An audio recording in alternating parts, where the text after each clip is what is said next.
السلام علیکم۔ آج کی میری یہ ویڈیو کسی کی زندگی پر بیتی ایک سچی اور سبق آموز کہانی ہے۔ ویڈیو شروع ہونے سے پہلے میرے YouTube channel daily night story کو سبسکرائب کر کے بیل نوٹیفیکیشن کو آن کر دیں تاکہ آپ کو ملتی رہے تمام چینل اپڈیٹس۔ آپ میری ویڈیوز کو زیادہ سے زیادہ شیئر کر سکتے ہیں۔ اب آپ مجھے فیس بک، ٹویٹر اور انسٹاگرام پر بھی فالو کر سکتے ہیں۔ شکریہ۔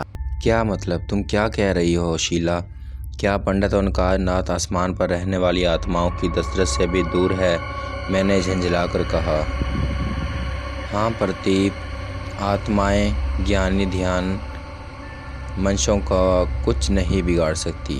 اس سلسلے میں دیوتا ہی کچھ کر سکتے ہیں۔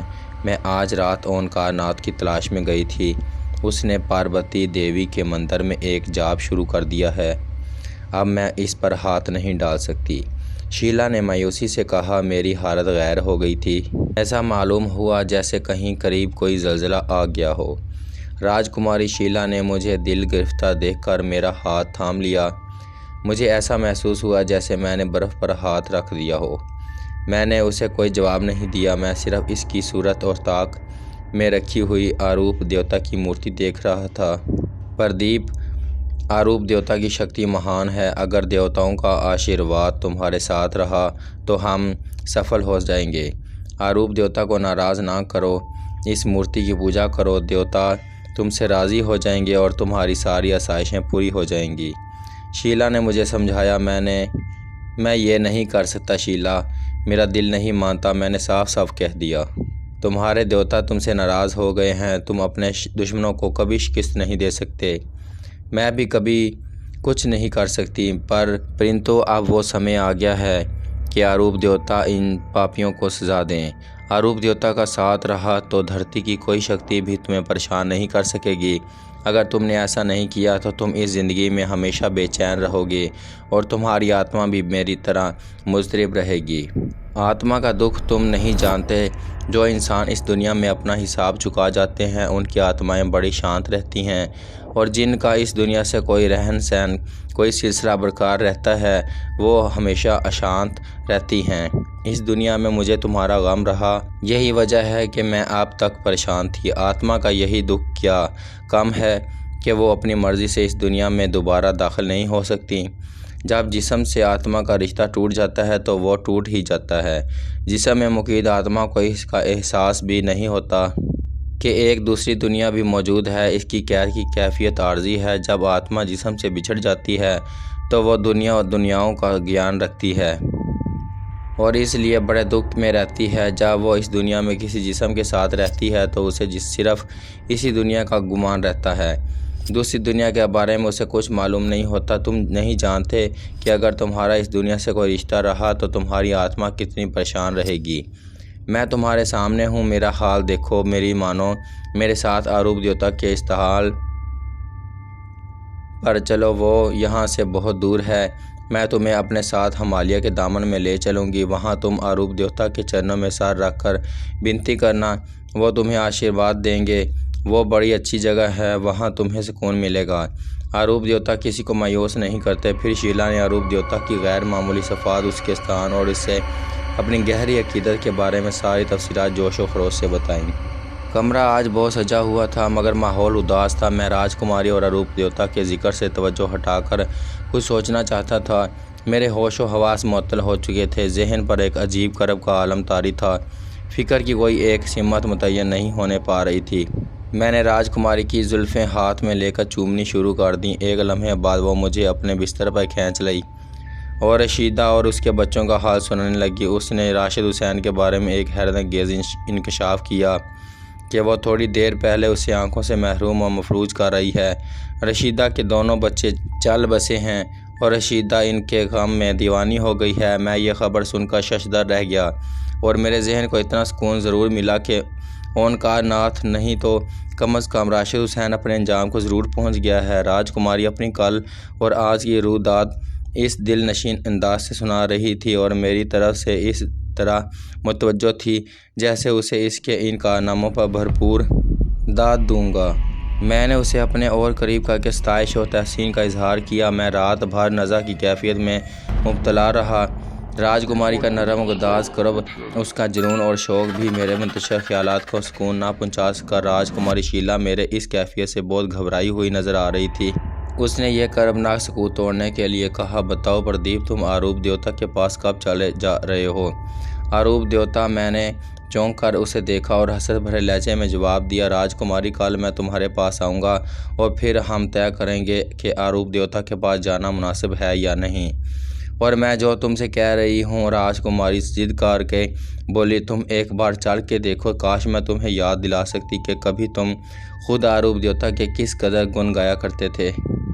میں تمہارے ساتھ چلوں گا، آخر میں نے شکست خوردہ لہجے میں کہا، مگر میں تمہیں کل بتاؤں گا، میں اتنا بڑا قدم سوچے سمجھے بغیر نہیں اٹھا سکتا۔ کل کیوں، ابھی کیوں نہیں؟ راجکماری بچوں کی طرح بولی۔ اس لیے میں نے اسے سمجھاتے ہوئے کہا، اس لیے کہ میں کچھ سوچنا چاہتا ہوں، میں اپنا ذہن ہموار کرنا چاہتا ہوں۔ اس انکار قرار میں صبح ہونے لگی۔ میں نے راجکماری سے اجازت چاہی۔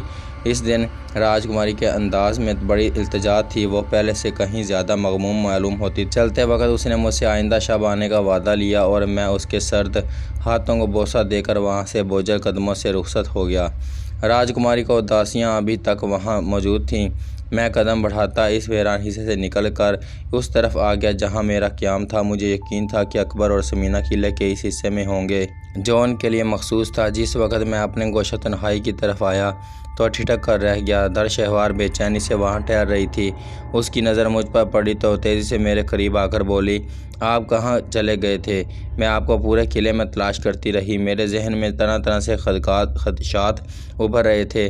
میں آپ کے لیے بڑی پریشان تھی۔ میرے لیے؟ میں نے اجنبیت سے کہا، میرے لیے پریشان ہونا چھوڑ دو دری، مجھے اب ان باتوں سے صدمہ ہوتا ہے۔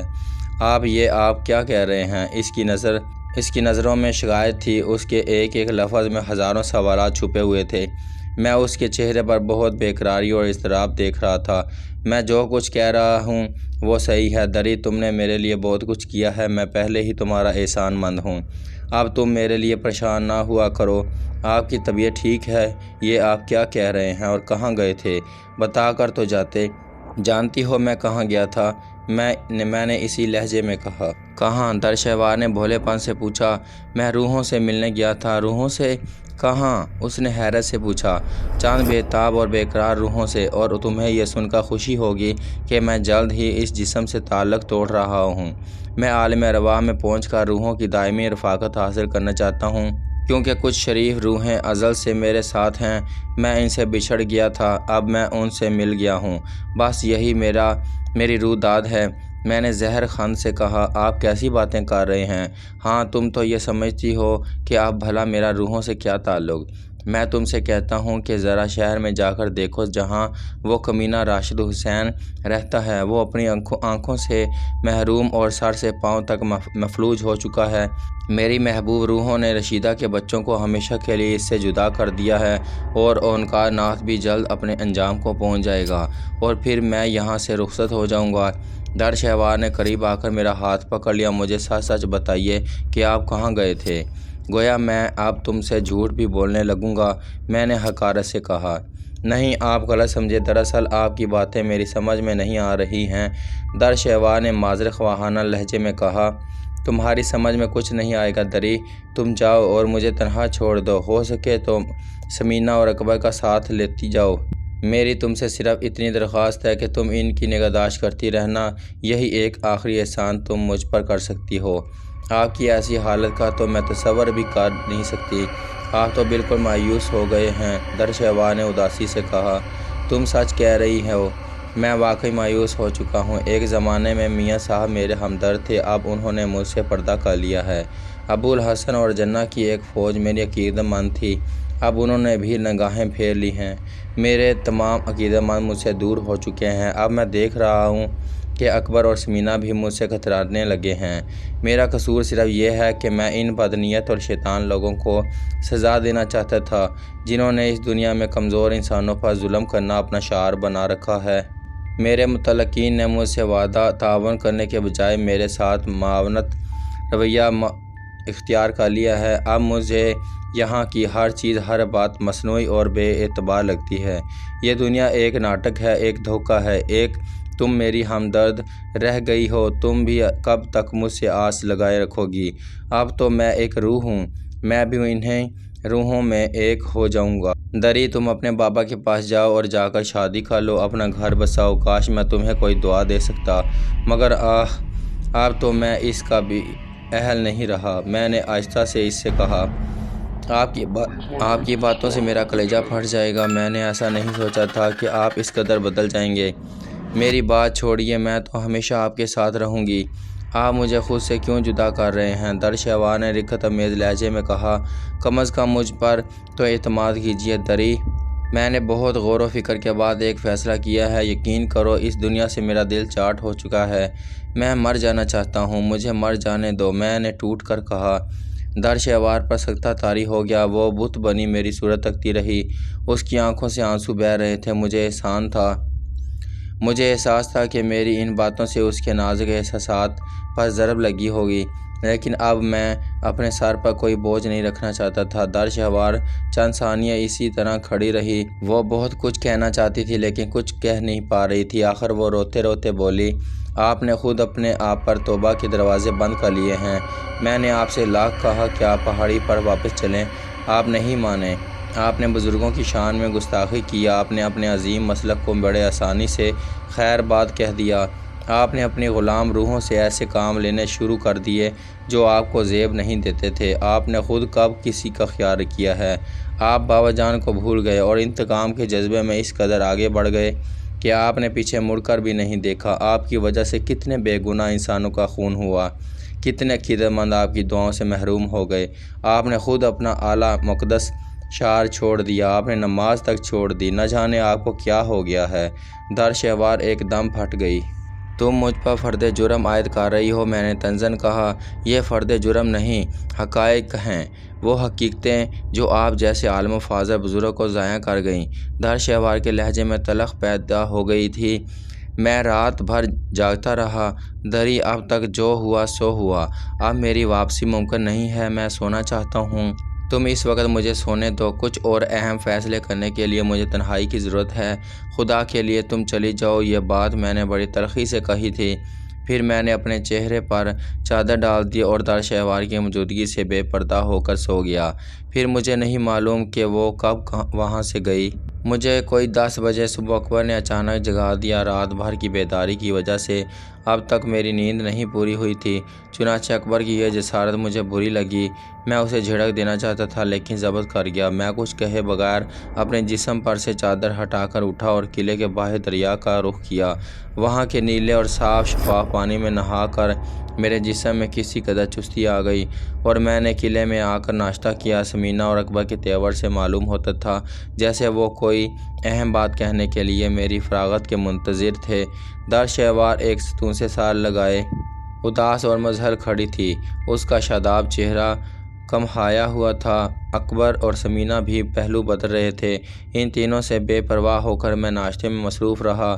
جب میں فارغ ہو گیا تو اکبر میرے قریب آیا اور کسی قدر بے نیازی سے کہنے لگا، میں تم سے کچھ بات کرنا چاہتا ہوں۔ کہو، میں نے مختصر جواب دیا۔ مجھے توقع تھی کہ وہ بیرسٹر راشد حسین کے بارے میں کچھ کہے گا۔ شاہد میاں، باتیں تو بہت ہیں لیکن اب میں کچھ نہیں کہوں گا۔ مجھے اب اپنی دوستی پر اعتبار نہیں رہا اور شاید اب وہ لمحہ آ چکا ہے کہ میں دوستی کے تقاضے پورے نہ کر سکوں۔ میں نے اس کی بات کاٹ کر کہا، صاف صاف کہو، کیا کہنا چاہتے ہو؟ آج کا دن میری زندگی کا اہم دن ہے، تم سے کچھ کھل کر باتیں ہو جائیں تو اچھا ہے۔ میں بھی کچھ اہم فیصلے کرنا چاہتا ہوں۔ مجھے معلوم ہے تم کیا فیصلے کرنا چاہتے ہو۔ تم نے فیصلے تو بہت پہلے کر لیے تھے، تمہاری اس غلط طرز فکر کا خمیازہ تو ہم سب کو بھگتنا پڑ رہا ہے۔ اکبر کے لہجے میں آج بڑی تندی اور ترشی تھی۔ مجھے احساس ہے کہ تم سب کو میری وجہ سے مصائب کا سامنا کرنا پڑ رہا ہے۔ تم سے معذرت خواہ ہوں، اگر تم مجھے معاف کر سکتے ہو تو کر دو، میں نے طنزاً کہا، لیکن میری درخواست ہے کہ تم لوگ میرے ساتھ رہ کر مزید مصائب اٹھانے کے بجائے مجھ سے دور ہو جاؤ، اسی میں تمہاری عافیت ہے اور اسی طرح تم مزید مصائب سے نجات پا سکتے ہو۔ میں یہی بات تم سے کہنا چاہتا تھا، لیکن میرا خیال ہے آخری بار مجھے تم سے ایک التجا کرنے کا موقع نہیں کھونا چاہیے۔ اس کے باوجود کہ اپنی درخواست کی بے اثری سے باخبر ہوں، پھر بھی میں تم سے یہ درخواست کروں گا کہ تم اپنے طریقہ کار فکر اور انداز پر نظر ثانی کر لو تو بہتر ہے۔ اکبر نے یہ درخواست اسی تلخ لہجے میں کی۔ تمہارے مشورے کا شکریہ، میں ضرور نظر ثانی کروں گا، میں نے اس کی بات کو اہمیت نہ دیتے ہوئے کہا۔ میں وہ بات ضرور کہنا چاہتا ہوں جو تم سے جدا ہوتے وقت دوست اور بھائی ہونے کی حیثیت سے مجھے کہنی چاہیے تھی، نہیں تو میرے دل میں ہمیشہ ایک خلش رہے گی۔ سنا ہے تم نے بیرسٹر راشد حسین کی آنکھیں بینائی سے محروم کر دی ہیں اور اس کا جسم مفلوج کر دیا ہے۔ میں اسے تمہاری سفلہ خواہشات کی انتہا کہوں گا۔ تم نے رشیدہ کے معصوم بچوں کو زندہ درگور کر دیا ہے۔ اس طرح تمہارے انسانیت سوچ جذبہ انتقام کو تسکین مل گئی۔ اب اسے دھمکی نہ سمجھو تو میں کہوں کہ تم اوانکار ناتھ کو زچ نہیں کر سکتے۔ اس کی وجہ یہ نہیں کہ تم اپنی فضیلتیں کھو چکے ہو، بلکہ اس کا سبب یہ ہے کہ بزرگان دین کو تمہاری سزا اور انتقام کا یہ انداز پسند نہیں۔ تم بار بار ناکام ہوئے ہو، اس خیال کو دل سے نکال دو تو بہتر ہے۔ تم پستی کے راستے پر اتنی دور چلنے کے باوجود توبہ کر سکتے ہو۔ اگر تمہیں کچھ بھی نہ ملا تو بھی کم از کم تمہارا دل تو اس بات پر مطمئن رہے گا کہ تم نے اپنے طور پر گناہوں کی معافی چاہی تھی۔ اکبر، میں نے گرج کر کہا، یہ باتیں سنتے سنتے میں تھک چکا ہوں۔ اب میرے لیے ان میں کوئی کشش نہیں رہ گئی، میرا کوئی مستقبل نہیں۔ میں نے الصبح درشہوار کو بتا دیا تھا کہ میں کیا چاہتا ہوں۔ موت میری منتظر ہے۔ اب نصیحتوں کا وقت گیا۔ میرے دوست، باتیں کچھ اور ہو گئی ہیں، میں تمہیں کیا بتاؤں۔ پھر میں نے اپنے لہجے میں نرمی پیدا کی۔ جاؤ، سمینا کے ساتھ ایک نئی زندگی بسر کرو۔ درشہوار تمہارے ساتھ ہے، ان کی موجودگی میں تم پر کوئی آنکھ اٹھا کر بھی نہیں دیکھ سکے گا۔ مگر ہم تمہیں چھوڑ کر کیسے جائیں؟ اکبر نے یہ بات جذبات میں ڈوب کر کہی۔ تم نے ہمیں کہیں کا نہ رکھا، تم جا سکتے ہو، میں خود آج کل یہ قلعہ چھوڑ دوں گا، میں نے فیصلہ کن انداز میں کہا۔ کیا تم مجھے نہیں بتاؤ گے کہ تم کہاں جانا چاہتے ہو؟ اکبر نے نرمی سے کہا۔ یہ بات مجھ سے نہ پوچھو اکبر، ممکن ہے کہ آئندہ ہماری تمہاری ملاقات کبھی نہ ہو۔ ہمیں خوش دلی کے ساتھ ایک دوسرے سے رخصت ہونا چاہیے، میں نے حسرت سے کہا۔ اکبر میرے اس لہجے پر گریہ کرنے لگا۔ اس کی ساری کدورت اور بیان کی تلخی میری شکستہ گفتگو کے بعد ایک دم کافور ہو گئی۔ درشہوار سراسمیہ کھڑی مجھے دیکھ رہی تھی، وہ کچھ نہیں بول سکی۔ دوسری طرف سمینا اپنے باپ کی تباہی کا حال سن کر آہوازاری کر رہی تھی۔ اس وقت سارا ماحول سوگوار ہو گیا تھا۔ میں تمہیں کسی مصیبت میں دیکھنا نہیں چاہتا شاہد میاں، اب بہت ہو چکا، اب بھی تم مان جاؤ، آؤ ہمارے ساتھ چلو یا پھر۔ اکبر نے اس روح فرسا ماحول کا سکوت توڑ دیا۔ اکبر نے اپنی بات ادھوری چھوڑ دی تو میں نے کہا، پھر تم کچھ کہتے کہتے خاموش کیوں ہو گئے؟ کیا کہوں اور کیا نہ کہوں، تم نے کہنے کے لیے چھوڑا ہی کیا ہے؟ اکبر نے منتشر اور پریشان لہجے میں کہا۔ ٹھیک ہے، پھر ہم بھی یہاں سے نہیں جاتے، ہم اسی قلعے میں محصور رہیں گے اور تمہارے تزکیہ نفس کی دعائیں کرتے رہیں گے۔ ہم اس حالت میں تمہیں اکیلا بھی تو نہیں چھوڑ سکتے۔ نہیں اکبر، میں خود یہاں سے جانے والا ہوں۔ باخدا میں تم سے خود کہنے والا تھا کہ تم درشہوار کے ساتھ چلے جاؤ، تم نے بساط سے بڑھ کر میرا ساتھ نبھایا ہے۔ میں نے طنزاً نہیں بلکہ حقیقی احسان مندی سے یہ جملے کہے۔ ہم دونوں میں اس مسئلے پر بہت دیر تک بحث تکرار ہوتی رہی۔ اکبر نے میری متغیر حالت دیکھ کر بیرسٹر راشد حسین کے بارے میں پھر کوئی ذکر نہیں کیا۔ میں نے طے کر لیا تھا کہ آج میں انہیں بہر صورت رخصت کر دوں گا۔ اکبر شروع میں تو بہت تلخ و ترش رویے کے ساتھ آیا تھا، مگر میری اداس گفتگو سن کر اس کی ساری تلخی اور تیزی آنسوؤں اور التجاؤں میں ڈھل چکی تھی۔ وہ پھوٹ پھوٹ کر رونے لگا۔ اس نے آخر تک مجھے بہت سمجھایا، لیکن میں نے اس کی کوئی بات نہیں مانی۔ دوپہر تک میں اور وہ ایک دوسرے سے الجھے رہے۔ آخر اکبر کو میں نے اس امر پر آمادہ کر ہی لیا کہ وہ قلعہ چھوڑ دے۔ میں نے اس سے کہا کہ بھلا تم کب تک میرا انتظار کرو گے؟ جب اکبر نے چاروں ناچار میرے شدید اصرار کے باعث جانے پر آمادگی ظاہر کر دی تو میں نے درشہوار کی طرف دیکھا۔ مجھ میں اس سے بات کرنے کی ہمت نہیں تھی۔ پہلی بار مجھے اس پر بہت ترس آیا اور میرا جی چاہا کہ میں اسے گلے سے لگا کر رخصت کروں، خوب روؤں اور کہوں کہ میری جان الوداع، میری دری الوداع، لیکن میں کچھ بھی تو نہیں کہہ سکا۔ میں بس اسے دیکھتا رہا، وہ بھی مجھے صرف ٹکٹکی باندھے دیکھتی رہی۔ اس کی آنکھوں میں ہزاروں شکوے تھے لاکھوں گلے تھے وہ جنوں کے ایک اعلیٰ قبیلے کی حسین و جمیل لڑکی جو مجھ سے محبت کی دعوے دار تھی، جس نے میری خاطر اپنے باپ اور قبیلے کو چھوڑ دیا تھا، اب وہ مجھ سے رخصت ہو رہی تھی۔ مجھے احساس تھا کہ یہ میری اور اس کی آخری ملاقات ہے۔ اس برتاؤ کے بعد اب وہ کبھی مجھے نہیں ملے گی۔ دوپہر کے کھانے کے بعد وہ سب رخصت ہو گئے۔ یہ منظر بڑا دلدوز اور دلخراش تھا۔ اکبر بے حال ہوا جا رہا تھا، در شہوار نظر ملاتے ہوئے کترا رہی تھی۔ میرا خاندان مجھ سے رخصت ہو رہا تھا، میرے لوگ مجھ سے جدا ہو رہے تھے۔ ایک بار تو میرے جی میں آئی کہ میں انہیں روک لوں، ورنہ یہ سب بکھر جائیں گے، نہ جانے کیا ہوگا، لیکن میں نے خود پر قابو پایا اور آنکھوں میں آنسو لائے بغیر انہیں جنہ قبائل کی سرکردگی میں رخصت کر دیا۔ میں قلعے کے دروازے تک انہیں چھوڑنے گیا۔ میں در شہوار کی وہ نظر کبھی نہیں بھول سکتا جو اس نے آخری مرتبہ میرے چہرے پر ڈالی تھی۔ میرے سال ہر سال کے رفیقوں کا وہ قافلہ اشکوں اور آہوں کے ساتھ مجھ سے دور ہوتا گیا اور میں قلعے کی دیوار پر چڑھ کر انہیں دیکھتا رہا۔ آخر جب وہ نظروں سے بالکل اوجھل ہو گئے تو میں قلعے میں واپس آ گیا اور میں نے اپنا چہرہ چادر میں چھپا لیا۔ اب قلعے میں کوئی نہیں۔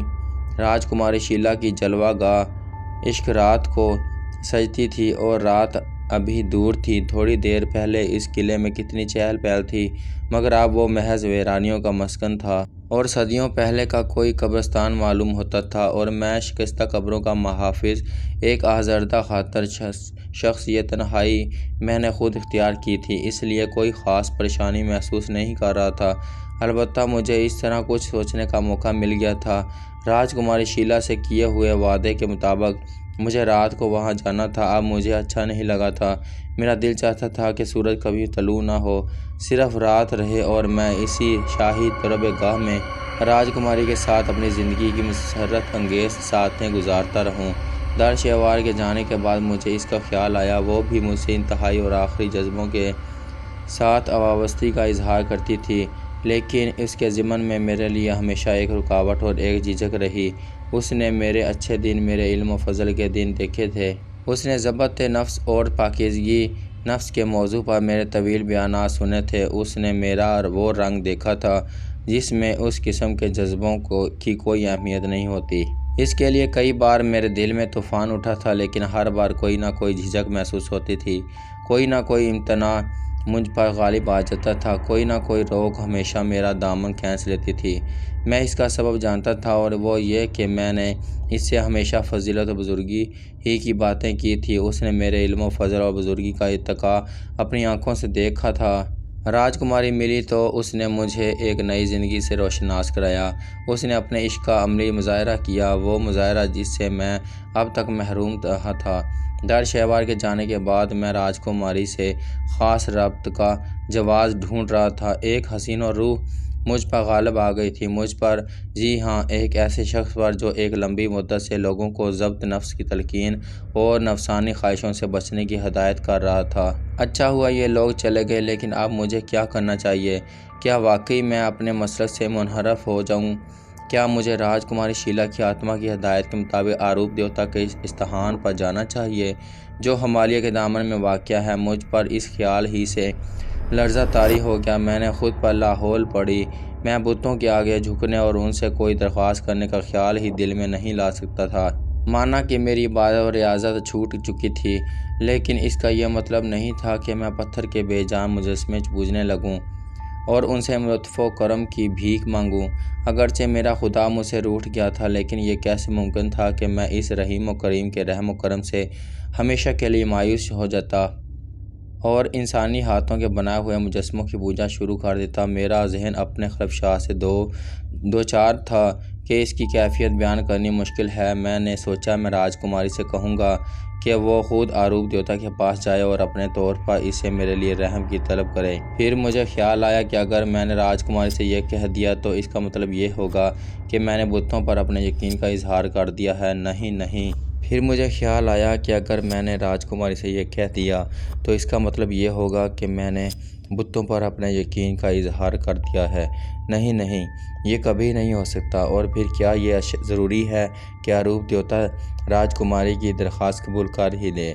اس طرح تو میں نادانستگی میں آہستہ سے دیوتاؤں کے قادر ہونے کے فریب میں مبتلا ہو رہا ہوں۔ کیا دیوتا واقعی کوئی اہمیت رکھتے ہیں؟ اگر اہمیت نہ رکھتے تو آخر اوانکارناتھ جیسے ذلیل لوگ کیسے وجود میں آتے؟ راجکماری اس عقیدت سے ان کا ذکر کیوں کرتی؟ دیوتا یقیناً بہت کچھ کر سکتے ہیں۔ میرا دماغ جلنے لگا۔ نہیں، یہ صاف فرسودہ باتیں ہیں، ان میں کوئی سچائی نہیں ہے۔ میں ایک کامل بزرگ کا پیروکار ہوں۔ میری نظر میں یہ سب کفر کی باتیں ہیں۔ اوانکارناتھ ایک جادوگر ہے، وہ بدروحوں کا عامل ہے اور جادوئی عمل کا ماہر ہے۔ میں یہ کبھی برداشت نہیں کر سکتا کہ بتوں کے سامنے سر جھکاؤں۔ میں یقیناً اس فعل پر موت کو ترجیح دوں گا، مر جاؤں گا اور راجکماری شیلا کی آتما سے عالم ارواح میں ملوں گا۔ سوچتے میں اپنے حواس کھو بیٹھا۔ مجھے یاد نہیں آ رہا تھا کہ اس دن میں نے دوپہر سے لے کر رات تک ایک ہی جگہ بیٹھ کر کیا سوچا، کیا مسترد کیا۔ مجھ پر جنون طاری تھا، میں اپنے ہوش میں نہیں تھا۔ سوچتے میں اچانک بڑبڑانے لگا اور میری آواز قلعے میں گونجنے لگی تو مجھے احساس ہوتا کہ میں اس وقت جنونی کیفیات میں مبتلا ہوں۔ رات تک اجنّا قبائل میں سے کوئی واپس نہیں آیا تھا۔ اس رات مجھے کھانا دینے کے لیے بھی کوئی نہیں تھا۔ میں قلعے سے باہر نکلا، دریا کے کنارے پہنچ کر سیر ہو کر پانی پیا اور دوپہر کا بچا ہوا کھانا تلاش کرنے لگا۔ وہاں کچھ نہیں تھا، صرف چند برتن پڑے ہوئے تھے اور قلعہ سنسان تھا۔ جب چاند نے آسمان پر تسلط جما لیا اور سورج مکمل طور پر غروب ہو گیا تو میں دھڑکتے دل سے اس حصے کی طرف بڑھا جہاں میری راجکماری آغوش پھیلائے میری منتظر تھی۔ میں نے سوچا کہ میں راجکماری کی درخواست کروں کہ وہ اوانکارناتھ کو سزا دینے کی کوئی صورت خود نکالے۔ اگر وہ انکار کرے گی تو اسی وقت اس کے سامنے ہی خودکشی کر کے اپنی زندگی کا خاتمہ کر دوں گا۔ دوپہر سے رات تک مسلسل سوچتے رہنے سے اعصاب پر گہرا اثر پڑا تھا اور میں کچھ مشکوک سا، کچھ وسوسے دل میں لیے اپنے ایمان و یقین میں کچھ تغیر سا محسوس کرتا ہوا اس طرف جا رہا تھا۔ اب کوئی نہیں تھا جو میرے آوارہ خیالوں کی تردید کرتا۔ میں اپنی فکر کا مختار تھا۔ میرے ذہن نے نفس کی خواہش کے مطابق فیصلے کیے تھے اور میں انہی فیصلوں کے نرخے میں راجکماری کے گوشہ عشق کی طرف بڑھنے لگا۔ آگے بڑھا تو راہداری سنسان تھی، وہاں کوئی بھی نہیں تھا۔ ویرانی دیکھ کر میرا دل ہولنے لگا۔ آج یہ سارے لوگ کہاں گئے؟ نہ دربان، نہ باندیاں، نہ کنیزیں۔ یہ کیسی خاموشی ہے؟ یہ سب لوگ کہاں غائب ہو گئے ہیں؟ ایسا تو کبھی نہیں ہوا تھا۔ میں نے تیزی سے راہداری عبور کی اور بھاگتا ہوا راجکماری کے خاص کمرے کی طرف بڑھا۔ وہاں بھی مکمل خاموشی چھائی ہوئی تھی، ہر چیز شکستہ، ہر شے ویران تھی۔ یہ کیا ہو گیا ہے؟ جب میں اپنا مضطرب دل سنبھالتے ہوئے راجکماری کے کمرے میں داخل ہوا تو وہاں مجھے ٹوٹی پھوٹی اینٹوں کے سوا کچھ نظر نہ آیا۔ معلوم ہوا تھا جیسے یہاں صدیوں سے کوئی رہتا ہی نہیں تھا۔ کل تک یہ کمرہ حجرہ عروسی کی طرح سجا ہوا تھا اور اب ایسی ویرانی کا منظر پیش کر رہا تھا جس کا تصور بھی نہیں کیا جا سکتا تھا۔ میں کمرے میں ادھر ادھر گھوما، طاق میں مجھے اروپ دیوتا کی سنگ مرمر کی مورتی نظر آئی اور مجھے محسوس ہوا جیسے اروپ دیوتا کا بے جان مجسمہ میری طرف بھوکلاہٹ اور بے بسی پر مسکرا رہا ہو۔ میں نے وہاں سے نظریں ہٹا لیں اور وحشت کے عالم میں کمرے سے باہر نکلا اور بے اختیار ہو کر پوری قوت سے راجکماری کو آوازیں دینی شروع کر دیں، لیکن کسی طرف سے میری پکار پر کوئی جواب نہیں آیا۔ میری آواز میرے کانوں میں ٹکراتی رہی۔ یہ سب لوگ کہاں گئے؟ میں بری طرح چیخا۔ تم کہاں گئی راجکماری؟ دیکھو میں آیا ہوں، میں تمہارا پردیپ ہوں۔ پکارتے میرا گلا بیٹھ گیا اور میں نے جنون کے عالم میں گریبان پھاڑ لیا۔ میں آدھی رات تک وہاں بیٹھا راجکماری اور اس کی کنیزوں کا منتظر رہا، لیکن وہاں کوئی نہیں آیا اور جب مجھے ہر طرف سے مایوسی نے گھیر لیا تو میں وہاں سے چلا آیا۔ اجنّا قبائل ابھی تک واپس نہیں آئے تھے۔ میں بستر پر دراز ہو گیا۔ نیند بھلا کیسے آتی؟ میں رات بھر کروٹیں بدلتا رہا اور میرا ذہن راجکماری کی اچانک گمشدگی کے بارے میں نہ جانے کیا سرایاں کرتا رہا۔ اسی کرب و اضطراب میں صبح ہو گئی اور میری زندگی کی سب سے مایوس صبح طلوع ہوئی۔ میں رات بھر جاگتا رہا تھا اور رات بھر وحشت میں راجکماری شیلا کو پکارتا اور اسے قلعے کے در و بام میں ڈھونڈتا رہا تھا۔ اکبر، ثمینہ اور دشاور کے جانے کے بعد ناشتے یا کھانے کا سوال ہی نہیں پیدا ہوتا تھا۔ رات کو بھی میں بھوکا سویا اور صبح ناشتے کا بھی کوئی امکان نہیں تھا۔ قلعے سے دور دور تک آبادی کا نام و نشان نہ ہونے کی وجہ سے یہ بھی ممکن نہیں تھا کہ کہیں قریب جا کر میں اپنے پیٹ کا دوزخ بھر لیتا۔ قلعے کے سامنے دریا تھا، اسی کے صاف شفاف پانی سے ناشتہ ہو سکتا تھا۔ میں نے نہار منہ پیٹ بھر کر پانی پیا اور پانی میں سر ڈال کر بوجھل دماغ کو سکون پہنچانے کی ناکام کوشش کرنے لگا۔ میرا خیال تھا کہ اجنّا قبائل شام تک آ جائیں گے، لیکن ساری رات گزر گئی تھی، اجنّا قبائل کا دور دور تک پتہ نہ تھا۔ میرے لیے ادھر ادھر گھومنے کے سوا اب کوئی کام نہیں تھا۔ مجھے معلوم تھا کہ ادھر سے گاہے گاہے خانہ بدوشوں کے قافلے گزرتے ہیں، لیکن میں نے یہ سوچا کہ شاید انہی لوگوں سے مدد حاصل کر سکوں۔ یہ سوچ کر میں بار بار قلعے سے باہر جاتا تھا۔ اتفاق سے اس دن کوئی قافلہ بھی نہیں گزرا۔ سمجھ میں نہیں آتا تھا کہ یہ سب کیا ہو رہا ہے اور اتنے تسلسل سے کیوں ہو رہا ہے۔ راجکماری شیلا کی آتما اچانک کہاں چلی گئی ہے؟ وہ مجھے اروپ دیوتا کے پاس لے جانے کے لیے مضطر تھی اور اسی وجہ سے میں نے اپنے عزیز ترین رفیقوں کی جدائی برداشت کی تھی۔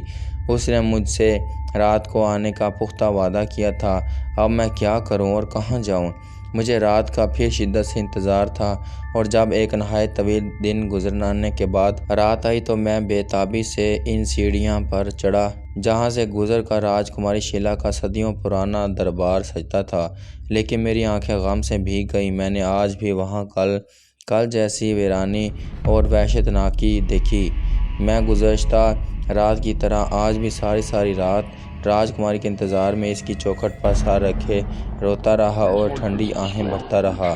آخر کار صبح ہو گئی اور میں وہاں سے ناکام و نامراد واپس آ گیا۔ 2 دن ہو چکے تھے میرے معدے میں ایک کھیل تک اڑ کر نہیں گئی تھی۔ بھوک کی شدت اور سمجھ میں نہ آنے والی صورتحال نے مجھے ہلاک کر دیا تھا۔ بھلا صرف پانی پی کر کب تک گزارا ہوتا؟ دوپہر کے بعد جب میری حالت بالکل ناقابل برداشت ہو گئی اور پیروں پر کھڑا ہونا مشکل ہو گیا تو میں اس غم گسار دریا کے کنارے پہنچا جہاں مجھے بڑا سکون ملتا تھا، لیکن آج دریا کی روانی اور اس کا نیلگون پانی بھی بے کیف نظر آ رہا تھا۔ پھر اچانک مجھے خیال آیا کہ کیوں نہ میں مچھلیاں پکڑنے کی کوشش کروں۔ مجھے زندگی میں کبھی مچھلیاں پکڑنے کا اتفاق نہیں ہوا تھا، اس لیے مچھلیوں کے شکار کے لیے کوئی چیز میسر نہیں تھی، نہ کانٹا نہ جال کا خیال آیا تو میں بھاگ کر قلعے کے اندر گیا اور اپنے اوڑھنے کی ایک بوسیدہ چادر لے کر دریا کے کھلے پانی میں کھڑا ہو گیا۔ میں نے دونوں ہاتھوں سے چادر پھیلا دی اور اس کا ایک حصہ پانی سے دبا لیا۔ میں ایک ایسی جگہ کھڑا تھا جہاں کثرت سے مچھلیاں ملنے کا امکان تھا۔ یہ طریقہ صبر آزما اور جان لیوا ہونے کے ساتھ ساتھ نہایت موزوں بھی تھا، پھر بھی کوئی مچھلی میری طرف نہیں بھٹک رہی تھی۔ بھوک بڑی شدت کی تھی۔ میں اپنے قریب مچھلیاں دیکھ کر کبھی ہاتھ مارتا اور کبھی چادر مچھلیوں کی طرف ڈال دیتا، مگر میرے ناتجربہ کاری کی بنا پر مچھلیاں مجھے جل دے جاتی اور دیکھتے ہی دیکھتے میری ذات سے نکل جاتی ہیں۔ وقت بہت سست رفتاری سے گزر رہا تھا۔ میں شام تک مچھلیاں پکڑنے کی کوشش میں مصروف رہا، لیکن کوئی کامیابی نہیں ہوئی۔ آخر تھک کر اونھا اور نڈھال ہو کر میں دریا کے کنارے گر پڑا۔ کچھ دیر سستانے کے بعد جب میں تازہ دم ہوا تو میں نے ایک کوشش اور کرنے کی ٹھانی۔ میں دریا میں اتر گیا اور بڑی خاموشی سے کھڑا رہا۔ چادر تھامے تھامے میرے ہاتھ شل ہو گئے۔ چادر پھیل بھی نہیں پاتی تھی، کبھی میرے بالوں سے چپک جاتی، کبھی ہاتھوں پر الجھ جاتی۔ مجھے مخمصے میں جان تھی۔ اس طرح کافی وقت گزر گیا۔ آخر بہت دیر تک ایک بدنصیب مچھلی چادر میں پھنسی گئی۔ میں بتا نہیں سکتا کہ یہ مہم سر ہونے پر مجھے کس قدر خوشی ہوئی، کس قدر مسرت ہوئی۔ مچھلی دیکھ کر میری اشتہا دوچند ہو گئی۔ میں نے جلدی سے اسے چادر میں لپیٹ کر گٹھڑی میں بنا لی اور بری طرح دبوچ لیا تاکہ نکل نہ جانے میں بڑی تیزی سے قلعے کی طرف بڑھا۔ قلعے میں آگ جلانے کا بھی کوئی انتظام نہیں تھا، صرف چند برتن ادھر ادھر پڑے ہوئے تھے۔ اب یہی ایک صورت نظر آتی تھی کہ کچی مچھلی کسی نہ کسی طرح زہر مان کر کھا لوں، اور میں نے یہی کیا۔ زندگی میں پہلی بار میں نے اس زندگی سے کھانا کھایا تھا۔ کچی مچھلی کھانے کی وجہ سے رات کو معدے میں اتنی گرانی ہوئی کہ میں تڑپتا رہا، لیکن میں اسی عالم میں بے باتانہ راجکماری شیلا کی جلوہ گاہ کی طرف گیا۔ آج بھی وہی ویرانی، وہی سناٹا اور وہی محرومی درپیش تھی۔ پھر ایک رات، دوسری رات، تیسری رات، چوتھی رات، اور اسی طرح 6 دن گزر گئے۔ نامعلوم کیا آفات پڑی تھی کہ عزیز شیلا کی راہداری اور خاص کمرے کی روٹھی ہوئی رونق لوٹ کر نہ آئی۔ وہاں کوئی نہیں آیا، کسی باندی یا کنیز کی روح بھی نہیں آئی۔ میں نے اس مدت میں کچھ کچی مچھلیوں پر ہی گزارا کیا اور راجکماری شیلا کے انتظار میں راتیں ٹہل کر گزار دیں۔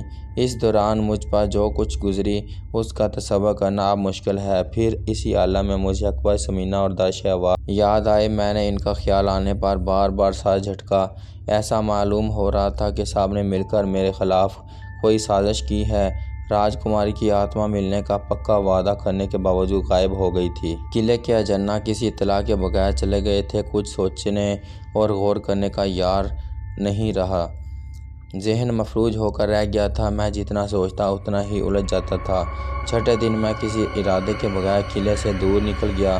چلتا رہا، نہ جانے کہاں تک چلتا رہا، اور میں نے سوچا شاہد علی کب تک اس طرح بھٹکتے رہو گے؟ یہ تو ایک طرح کا جمود ہے، اس جمود سے کیا حاصل ہوگا؟ بہتر ہے کہ حرکت کرو۔ چنانچہ میں ایک نئے عزم، ایک نئے ارادے کے ساتھ قلعے میں واپس آیا۔ بکھرے ہوئے برتن چادر میں باندھے اور قلعے پر الوداعی نظر ڈالی۔ اس قلعے میں سے میں نے اپنی زندگی کے سب سے برے اور سب سے اچھے دن گزارے تھے۔ میرے سامنے کوئی پروگرام نہیں تھا، بس میرے قدم ایک سمت اٹھے اور پھر اٹھتے ہی چلے گئے۔ 3 دن تک مسلسل چلنے کے بعد میں ایک قریب کے دیہات میں پہنچ گیا۔ سادہ لوح دیہاتیوں نے میری حالت زاد دیکھ کر مجھے کھانا کھلایا، اور جب میرے اوزان کسی قدر بحال ہوئے تو میں نے ان سے پہلا سوال یہ کیا کہ میں کس جگہ ہوں اور یہاں سے ہمالیہ کتنی دور اور کس سمت میں ہے۔